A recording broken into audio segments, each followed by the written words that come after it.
The Icons of Real Estate Podcast. Are you ready to learn the proven money-making secrets from top-producing icon agents?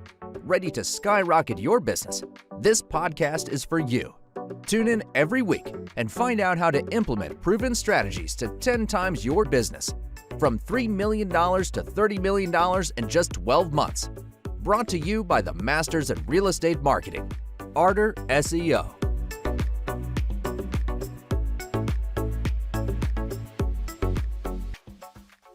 Welcome to the Icons of Real Estate. I'm Tim Calloway. We have a very special guest for you today from the Scottsdale, Arizona area. Janelle Flaherty, how are you?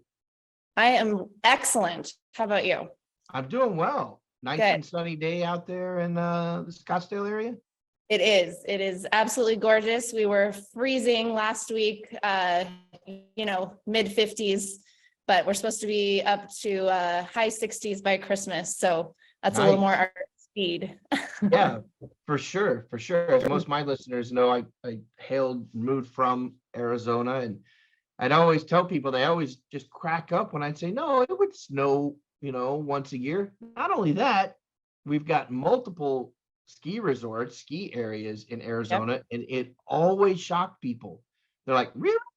I was like, yeah, we have Snowball, we had Mount Lemon, other areas, and then it was just a couple of hours drive away from the Sierras or wherever else. I mean, always shocked people, So, Yeah, I've always said it's kind of the perfect place to live, and it's the maybe hidden gem, because people do think desert. I don't know what they think when they think desert, if they think Dubai or what, but it's definitely not that. So we have 4-hour drive to the beach in Mexico, 6 to 7 hours to Southern California, and then those ski towns 2.5 to 3 hours away. So you've got everything at your fingertips ever want, and no natural disasters. No natural disasters. That's hilarious. You're right. No natural disasters. But I'd always counter that and say, but people do freak out when there's that one haboob that flies through, and they go, "What the heck is that?" And I go, "Just stay calm. Stay calm and dust. Go inside. And dust. You'll be fine. And dust. Go inside." And if anybody doesn't know what a haboob is, look it up, because by sight it can be terrifying, but actually, it's not a big deal at all. It's just a big wind dust storm that blows through. But anyhow, we're here to talk about you.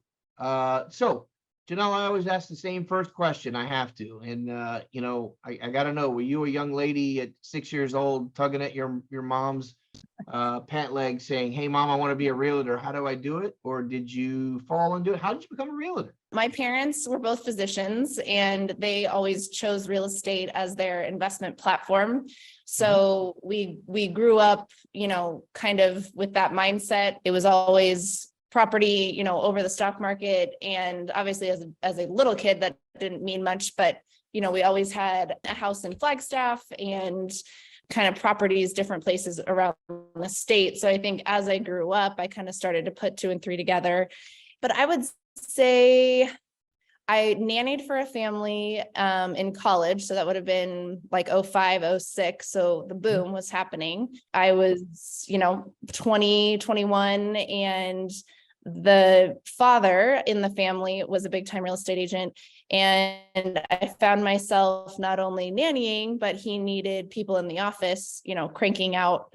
They were writing 40 contracts a day. I mean, it was insane. So I kind of fell into it that way, and then decided, well, I actually know what I'm doing, since I've seen all the paperwork and have kind of fallen into it. I might as well get my license. So got my license actually in Montana first. My fiance at the time was up there, and so I was trying to kill 2 birds with 1 stone. And I was up there for a summer before we got married. And I was like, well, I'll just knock this out of the park since I'm here, and get that done. And then we got married, moved to Montana. I was there about a month, and then my husband had a job offer to come back here. And being an Arizona native, I wasn't 100% sure how I was going to fare the Montana winters. So I said, yeah, let's move back. And I was able to, get my Arizona license. And then I actually started in commercial. So I went to work for a family friend who has, bought land, developed shopping centers, had shopping centers in place. So I did some tenant management. And my first 2 deals actually were a daycare in Texas and an auto parts store. Then kind of, again, the boom is happening. I'm reestablished, back here. Everybody knows I'm back. And so, friends are like, hey, help me buy a house. And I'm like, hey, I don't even have MLS access, So I kind of decided at that point that commercial was a great experience, but it wasn't exactly what I was getting into real estate for. So I actually hung my license with one of our tenants and kind of took it away that direction. It was always the inspiration for me was to be able to be a mom and have the flexible schedule. Sure. So I was very much part-time until 2019. And then I switched to Russ Lyon Sotheby's International Realty and decided to kind of make it career.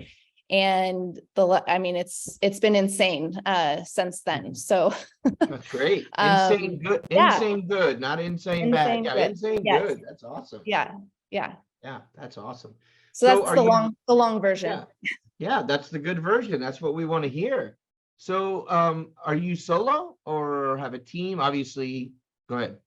So I am solo. The way I found myself ending up at Russ Lyon is I knew a gal that was very influential in the equestrian world.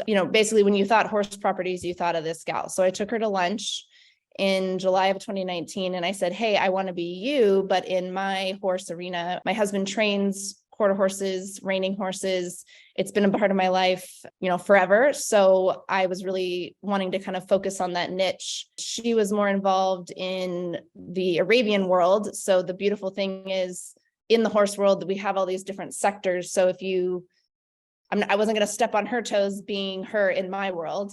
And she just said, hey, 100%, you can do it. But she said, why don't you come on board so that we can share listings, that you can use, my properties to advertise or, whatever you need to get going. Right. So then pretty much I joined August 2019 and have just kind of stayed on that path of being the equestrian expert, and not only in horse properties, but the equestrian community.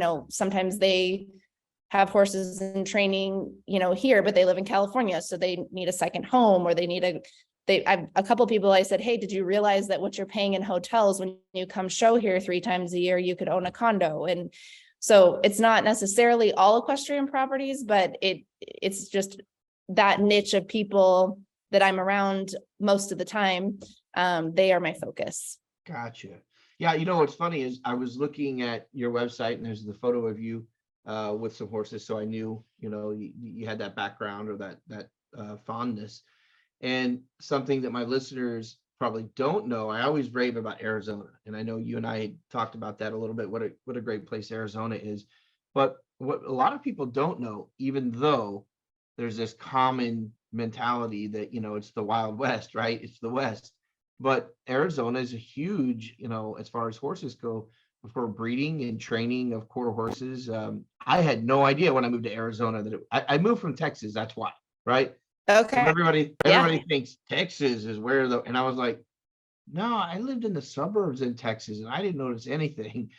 But as soon as I moved to Arizona, I don't care where you lived. I was driving by ranches, horses are going down the street, kids are going to classes on how to ride. And I was like, wow, if you want to talk about the West, this is it's about as far west as you're going to get besides California. That changes dramatically. But yeah, fantastic. I think that's great. That's a great story. That's a great story as well. Yeah. So we talked about kind of how you got started and kind of how things operate. So tell me about today. A lot of people move to your area, especially Scottsdale, Tempe, Mesa, all over Phoenix, actually, the Valley. A lot of people move to retire. I mean, it's a large retirement, 55 plus community. How do you go about finding your clients that are moving to the area? We go through the same thing here in Florida, of course. And, there's a lot of different ways to make yourself available to those people. How do you do it? So I am pretty much 100% referral. I 100% pride myself in my database and kind of keeping it to about 200.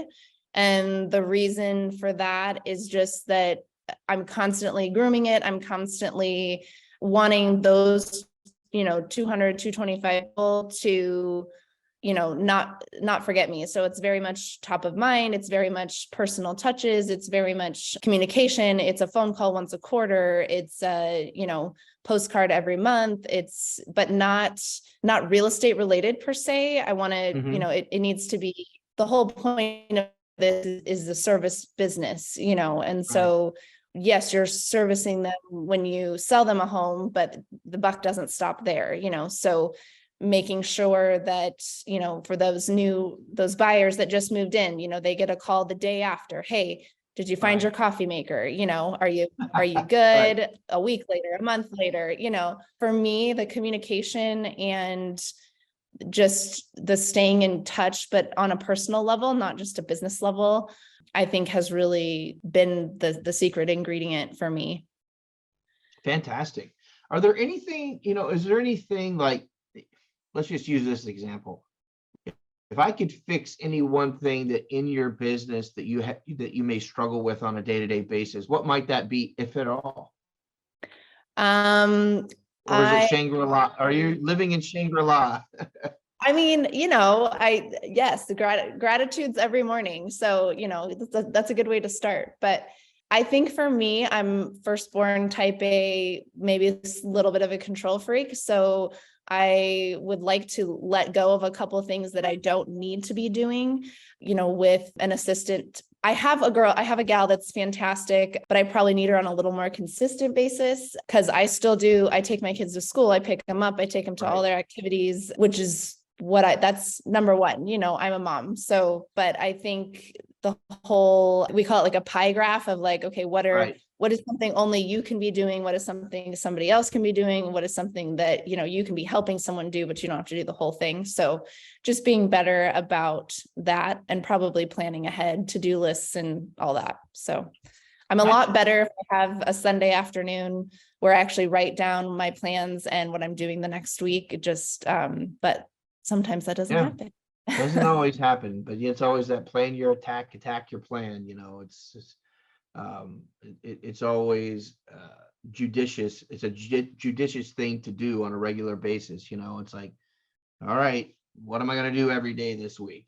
Here it is. Yeah. Some people like to fly by the seat of their pants, and I'm going to tell you, there's a lot of failure in that. So keep doing what you're doing. It's working great. Okay, so let's, we talked about how you get started, kind of talked about today and how you're finding people. And so let's talk about the future. Let's put our prognostication hats on, and say, okay, what does the future hold? How is Janelle going to move forward in her business? Tell me what the next 1, 3, and 5 years look like for you. I have a goal when I joined Dress Lion to have 100 million in production in 4 years. So going to keep chipping away at that. That's very attainable at this point. But I think as far as just maintaining, doing what I'm doing, I think the biggest thing is educating people, because right now there's so much confusion. There's so much, media stated things, and it's not really what we're seeing. So I think that's my biggest goal is, to continue those conversations once a quarter with people, but really be an educator and just say, hey, I'm not sure what you're thinking. It's not all doom and gloom. Really, if you look at a lot of our charts and numbers, we had our dip, but we're really very stable and probably on our way back up. Nothing like the last 2 years. So I think just being an educator, being a resource. I love community. I love being a part of a community. I love supporting other, women. One of my kind of annual events, I guess you could say, that have evolved. It started during COVID. I had time on my hands. So I said, hey, what can I do to establish community. And I have several girlfriends that have their own business. So I reached out to them and I just said, hey, give me a coupon. I'm going to make a coupon book. And it's going to, benefit me because it's going to be something I can send to my clients that's of value. No cost to you. You tell me what you want on it. So I started that in 2020, and then 2021 sent the coupon book, but then also had a live version of invited some of those, gals with their businesses to come to my home and kind of have a little market fair. And that was more of, hey, let's get people back out. So that was fun. And then last year I kind of took it one step further, had a few more vendors come, but then we also had a charity component. So 10% of all the profits from the market day went to a women-run charity.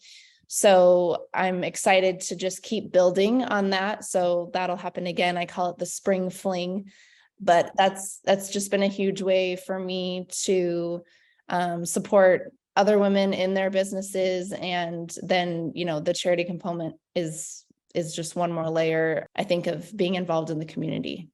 Yeah, I agree. I mean, I know the day I kind of woke up and discovered the for others mentality, so to speak, and I started actually doing better as financially, fiscally, and money will always come. You could be a realtor and be a selfish realtor and make plenty of money, but I think the people that really give back to the community and put their heart in the right place, in the right hands, I think I could sleep at night very well.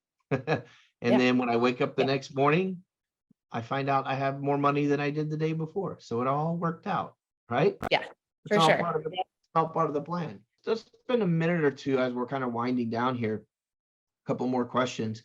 Tell me about your you may hate me for this, but well, yeah, no, really, it won't be bad, because it's time to play favorites. And in it's each area of the valley, or at least the Phoenix area is so different, right? But what are some of the attributes of the different cities? I'm sure you sell in different cities in Phoenix. I mean, you may strictly be Scottsdale. I doubt it, but you may strictly be Scottsdale. Yeah, I was gonna say you would be the only one, but I do work with, I do know realtors that those stick to a particular area and they won't leave that area. But tell me about the different areas around Scottsdale. A lot of people know about Scottsdale because it's a big name, but tell me about some of the other areas that you work. Yeah.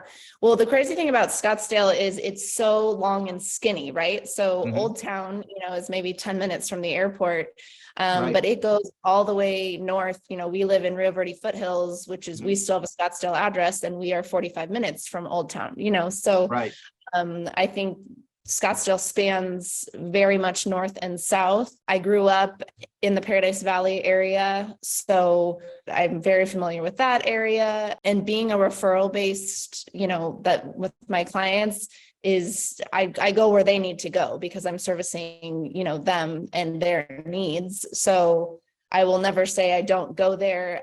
If it is kind of too far, I might partner up with an agent in another Rustline office and just very much still be part of a transaction. I did that in July for some first-time home buyers that, they wanted more Santan Valley and way east, which is an hour and a half for me. So that's probably kind of my cutoff as far as like travel. But I also have, I listed quite a bit of land in Cornville, like the wine country of Arizona, outside of Sedona. So living here my whole life, I have, I think, a pretty great working knowledge of many different parts of the state. And obviously horse property too, that's pretty specific and could be located in many different areas of the state. So Scottsdale, Phoenix, Paradise Valley, and the funny thing is too, is I drive in and out of those three cities probably 4 times a day because, Tatum is the divider between Phoenix and Scottsdale. And so, favorites, I would just say Metro Phoenix area, but it really just depends on what you're looking for. And I would maybe swap out my favorites depending on what that is. Yeah, for sure. It's funny. You said something that I kind of snickered at because when you said it, I was like, the listening audience has no idea, or most of them did not know that there was wine country in Arizona. And it's Yeah. so true. It is Yep. so true. I mean, it'd be a whole nother show for us, but I could name 4 or 5 wineries that I've been to, in not only up near you between Paradise Valley and Sedona, all the way down like by Bisbee and places Yep. like that. The Cali, I mean, Noida. there's Yeah. a yeah, there's a bunch of them, and people Yep. don't know that. They're like, what? Yeah. No, in Yeah. Arizona, you I can go. know. Yeah, yeah, you can. Why don't you leave your house once in a while and go out there and check it out, because it's awesome. It really is. I think now that I've moved away, I appreciate Arizona more now, and because this is like tourist mecca where I live, right? I mean, like there's so many tourists, and I'm like, I'll need to go to Arizona. Yeah. There's a There you lot more natural things there that are fascinating, go. as Yeah. opposed to Disney World and the beach, that everybody knows about. Right. But yeah, fantastic wineries, and I think it's a great place to live. So, Janelle, how would someone get in touch with you? Phone, email, Facebook, Instagram. I am not on TikTok. I What? probably should be, but I know. Do you have your own podcast? So website, I do not. This is my second one I've done, and actually I have one more scheduled tomorrow, live in studio. So I'm looking forward to that. But Yeah. it's something, maybe that'll be on the 23 calendar. I don't know. Yeah, I definitely, we do offer helping realtors. We only work with realtors. We do offer that service to help you do that, get you set up. And all you have to do is basically record talking to people. Yeah. And then we make it look all nice. I mean, it's something you definitely should think about. It's a There we great go. way to market yourself and let people know you're out there. So that's awesome. So I'll definitely attach all your social media and your website, so people can get in touch with you. So one last thing. Now you can Okay. say, uh-oh. No, I'm kidding. I'm ready. No, I'm kidding. So, all right, here we go. You've done great so far. You're a natural. That's why you need your own podcast. So I always like to let my guests have the last word. Basically, you're the hit record. I'm the DJ. Take us out the last 2 minutes. Anything that's on your mind, your heart, your soul, anything you want to say. It can be about real estate. It can be about horses. It can be about your children, your husband. It can be about Arizona. It doesn't matter. Just what are you thinking that you would like to kind of get out to the universe and share some of your wisdom? Go. Go. Okay. Well, first of all, come visit. I would love Wow. to plan a whole itinerary for you. That's been my biggest. I went to a networking event for Sotheby's in Texas in September, and my biggest takeaway, from meeting agents and staying connected with them is like, just come. I've got you. I will set it up. I will have your, hotel suggestions, your transportation. Like, let me show you my home. That's been my home for 37 years. Yeah. But anyway, yeah. So just come see it for yourself. I think, like we kind of talked about, there's so much that it has to offer, and that's not really publicized. So Right. it is a hidden gem. Another little touch is, I would love anybody who has questions, specifically maybe women interested in pursuing a career. It is absolutely by far, I think, the best job I can have and still be a mom, and, have it be my own thing, something I'm proud of and something I'm bringing to the table. Even as much as I love my son is so into it. Like, he looks at all the listings with me, and he's very math minded. So he likes to figure out the commission and figure out, Nice. what the price per square foot is. And, so just, I don't know. It's been a great family experience. And I mean, maybe he'll be my partner one day. I don't know, but There you go. yeah, I would just say, if there's anybody thinking about it, go for it, do it. I'm happy to share the joys, the sorrows, all of it, but be a resource. I would love to be a resource. I think that's what I would leave this with, is I am your Arizona resource, and that doesn't just mean real estate. So Nice. Yeah, yeah. that's perfect. Janelle, thank you so much for being on the program. I look forward to catching up with you over the next 3, 6, 9 months.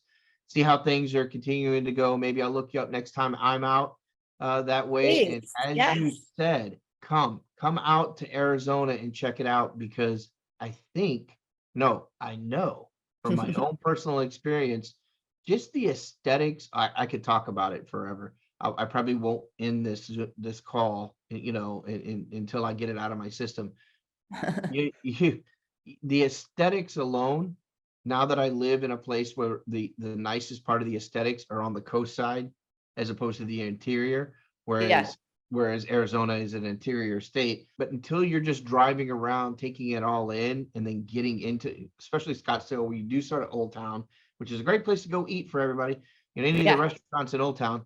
But yeah, once you get in there and you're going up towards the Super Sisters Mountains and everything else, and even if it's a trip to the Grand Canyon, you want to start there, because I yeah, do think it's a great place to start, and going straight up through Prescott, Sedona, and up to yep. the Grand Canyon. So thank you so much, Janelle, for being on the program. Have a great Thanks for having- holiday and a great Merry Christmas. Fantastic. You too.